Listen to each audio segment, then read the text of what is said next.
एक विद्यालय के 3 छात्रों को सदाचरण और उत्कृष्ट चरित्र के लिए पुरस्कृत किया गया। तीनों को मिलाकर एक ही सिक्का दे दिया गया कि वे जाकर आपस में उसे बांट लें। छात्रों में एक भारतीय था, दूसरा पारसी, तीसरा था अंग्रेज। एक दूसरे की भाषा वे नहीं समझते थे, इसलिए सिक्के का बंटवारा एक समस्या हो गई। अंग्रेज लड़के ने अपनी भाषा में कहा, मुझे अपने हिस्से का वाटरमेलन चाहिए।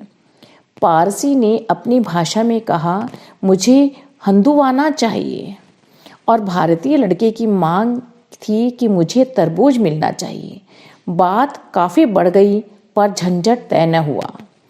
अंत में तीनों एक ऐसे आदमी के पास गए जो तीनों भाषाएं अच्छी तरह समझता था।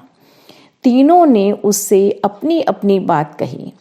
उस व्यक्ति ने वह सिक्का अपने हाथ में ले लिया और बाजार से एक बड़ा सा तरबूज खरीद कर लाया।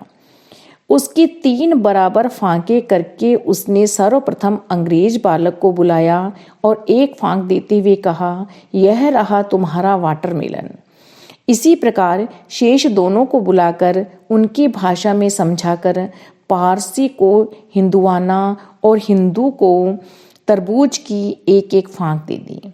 तीनों जब कमरे के बाहर आकर मिले तो पाया कि उन तीनों की इच्छा एक ही थी। एक ही वस्तु के लिए वे देर से लड़ रहे थे। संसार की स्थिति भी ऐसी ही है।